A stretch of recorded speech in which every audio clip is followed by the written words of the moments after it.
Phạm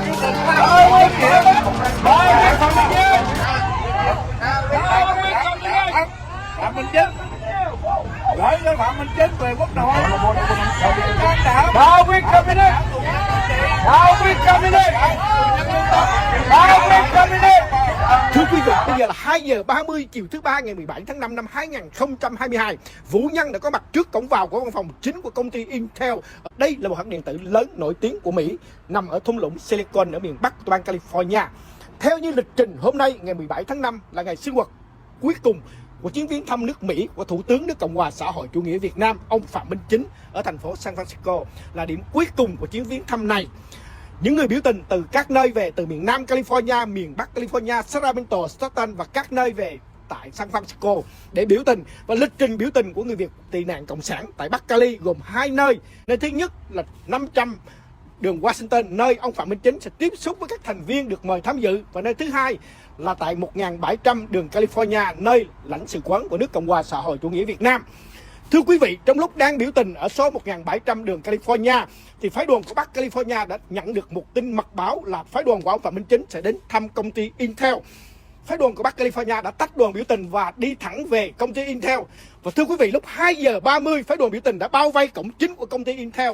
Và lúc 3 giờ 30 thì phái đoàn của ông Phạm Minh Chính đã xuất hiện với 6 xe cảnh sát bảo vệ, khi từng xe một phải đi chậm chậm và xếp hàng một, từ từ để vào con đường độc nhất của hãng Intel, phải đi qua trực tiếp đối đầu với đoàn biểu tình.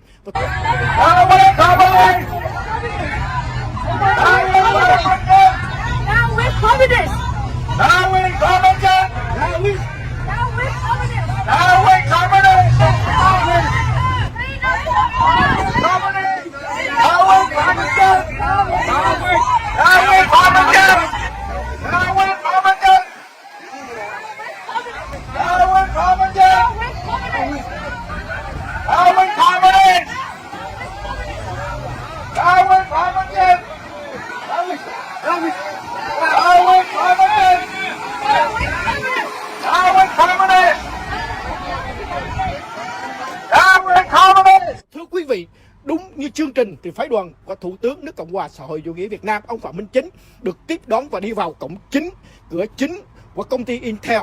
Nhưng với sự có mặt của đoàn biểu tình, phái đoàn phải đi bằng cửa bên hông.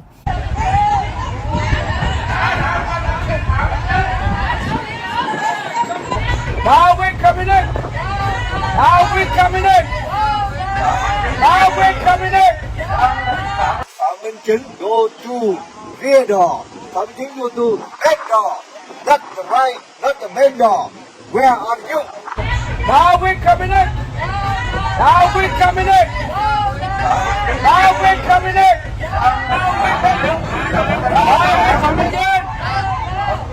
Kính thưa tất cả quý khán thính giả, cả ngày hôm nay chúng tôi rượt đuổi tên Thủ tướng Cộng sản. Nó giống như là một cuộc hành quân hỗn hợp từ sáng đến giờ. Thứ nhất đó là vào ngày thường mà tới bây giờ tất cả vẫn còn coi như là hăng hái để chào đón.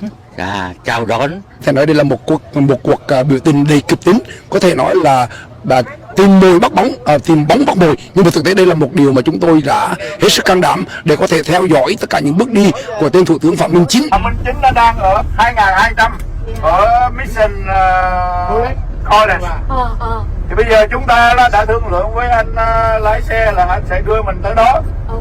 Và khoảng nửa tiếng hay 45 phút mà tối đa rồi mình ghé năm để coi như là để tìm.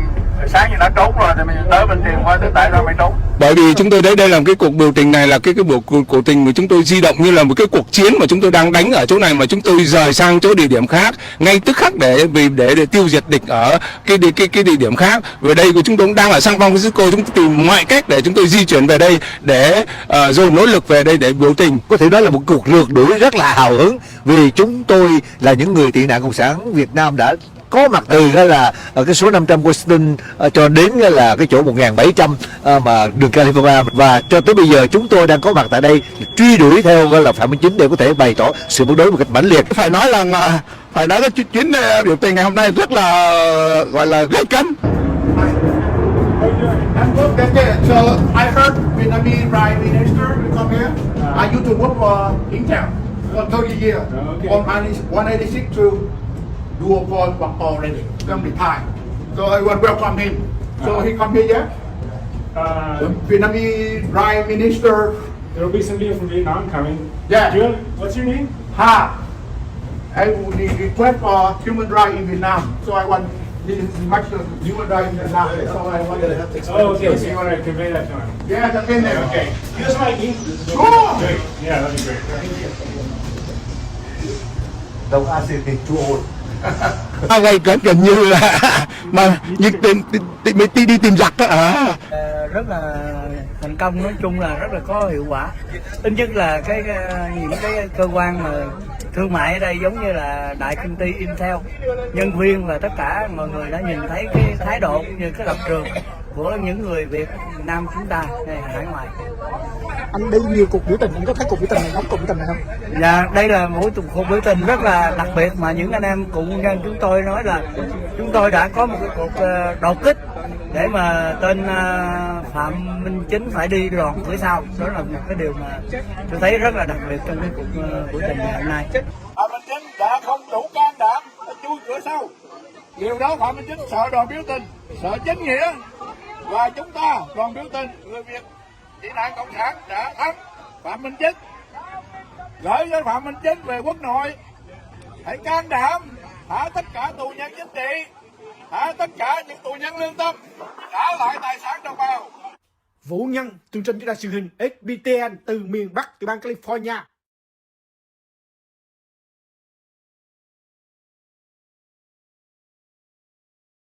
Của Mỹ đã mời những lãnh đạo của Đông Nam Á tới đây, và trong những người lãnh đạo đó là Thủ tướng Phạm Minh Chính, làm cầm quyền Đảng Cộng sản, và không có ai, người dân đâu có bầu cho Đảng Cộng sản đâu.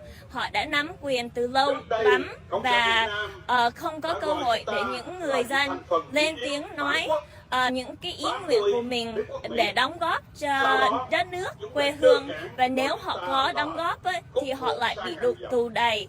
Và hiện nay thì Duyên đang cầm những cái băng rô của những người trẻ là thế hệ tới của Việt Nam, nhưng hiện nay những người trẻ này đang bị tù đầy. Và Duyên tới đây để lên tiếng và kêu gọi ông Tổng thống Joe Biden là lúc mà làm việc với những lãnh đạo này nên đem nhân quyền đầu tiên trong những lúc mà mình phát biểu và nói chuyện với những lãnh đạo này. Cái ngày mà Thủ tướng Phạm Minh Chính khởi hành ở đây thì Việt Nam đã thả tự do cho 2 tù nhân lương tâm và trục xuất qua Mỹ đó. Thì chị có bình luận gì về cái sự kiện này không? Dạ, thì tôi thấy là cái đó là do những cái international advocacy, vận động của cộng đồng hải ngoại làm việc chung với chính phủ của Mỹ biết bao lâu nay, và cái đó là nói lên những cái đóng góp của cộng đồng ở Việt Nam, ở hải ngoại chung với nhau góp sức để lên tiếng, lên án, đeo những cái băng rôn này ngày đêm hoài để cho mọi người biết, và vì vậy đã được những người được thả. Ông Thủ tướng Phạm Minh Chính ngày hôm qua đó, ông có phát biểu ở Hoa Kỳ, ông nói là ông sẵn sàng đối chất, sẵn sàng đối thoại về nhân quyền với bất kỳ ai. Thì nếu mà được đối thoại về nhân quyền với lại Thủ tướng Phạm Minh Chính thì chị sẽ nói về vấn đề gì? Dạ, là phải lập tức, nếu mà thật sự là quan tâm về nhân quyền là sẽ trả tự do cho các tù nhân lương tâm hiện nay trước khi nói chuyện với những người về nhân quyền. Cái đó là cái bước đầu. Action speaks louder than words. Bên cạnh cái việc trả tự do cho các tù nhân lương tâm thì cần phải làm gì nữa ạ? Dạ, là mình phải đổi cái môi trường hoạt động ở trong Việt Nam cho những người trẻ học hỏi nhiều thêm, đi học, và lúc đi học thì được sáng kiến những ý kiến khác nhau, được trao đổi ý kiến khác nhau, và được tham gia trong chính phủ hay những cái xã hội dân sự luôn, tự do và để đóng góp cho cộng đồng của mình, và không có bị lo lắng là sẽ bị đàn áp hay là bị tù đầy? Dạ, cái ngày đầu tiên mà ông Phạm Minh Chính ông tới đây, ông nói là về cái vấn đề Nga và Ukraine đó, ông nói là Việt Nam không có chọn bên mà Việt Nam chọn công bằng lẽ phải và chọn công lý. Thì chị nghĩ sao khi ông phát biểu như vậy và cái phản ứng của Việt Nam về cuộc chiến Ukraine ở Liên Hiệp Quốc? Dạ, đúng rồi, cái đó là nó đi trái ngược đâu, tại vì mình đã thấy là cái bước đầu tiên mà Việt Nam đã làm là không có vote và không có nói là Russia sai gì hết. Và bây giờ đã thấy là quốc tế đã tạo áp lực nhiều cho Russia, thì Việt Nam đang cố gắng lấy những bước lùi lại.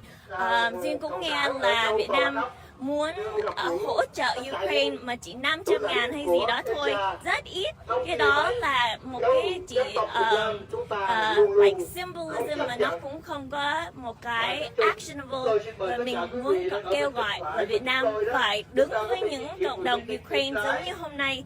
Ở cái cuộc biểu tình này mình có những người Ukrainian đồng hành cùng với mình.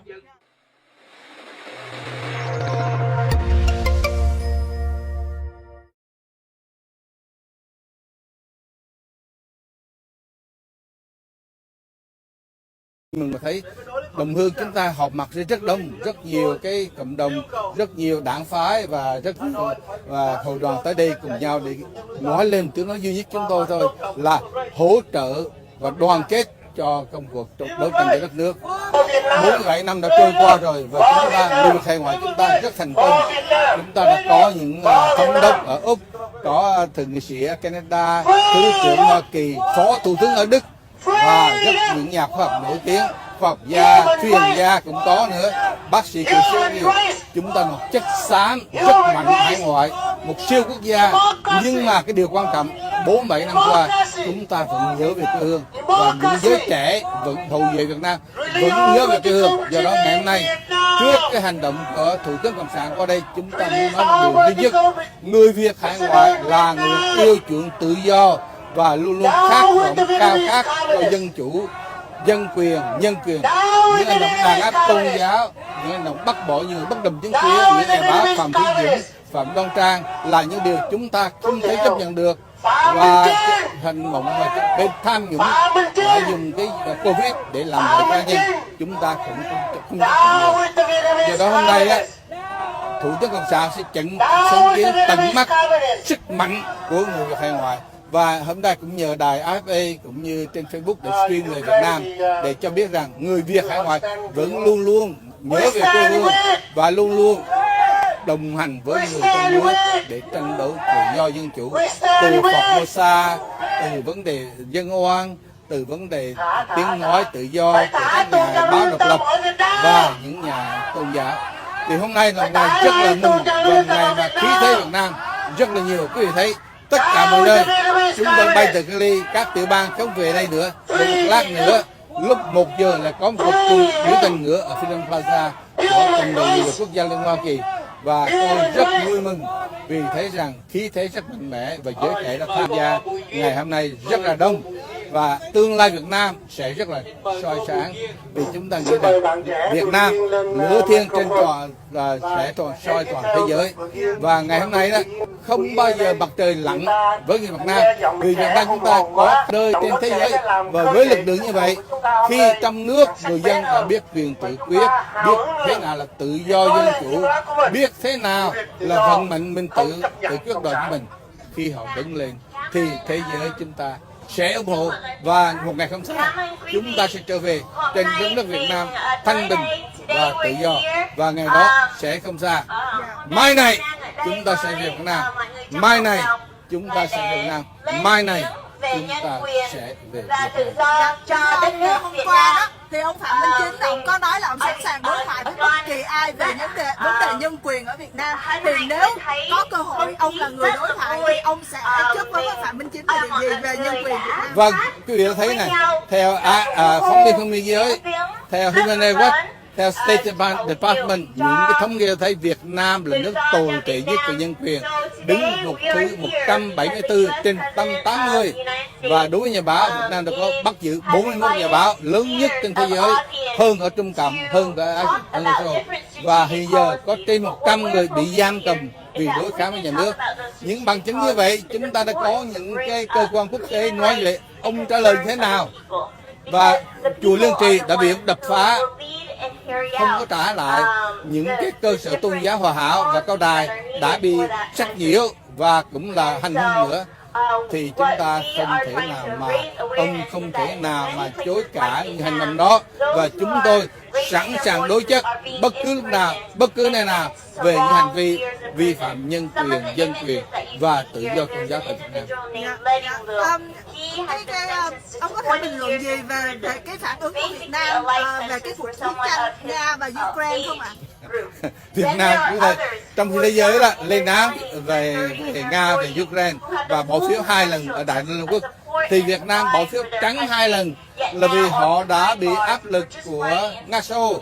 Và bây giờ không chỉ bỏ phiếu trắng 2 lần, họ còn tuyên bố sẽ liên minh quân sự trong 2022.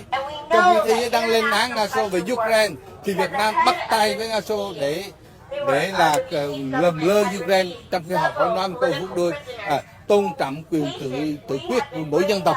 Nhưng mà thật ra họ không làm gì cả, họ chỉ ăn bám, họ chỉ theo Nga Xô và Tàu Cộng mà thôi.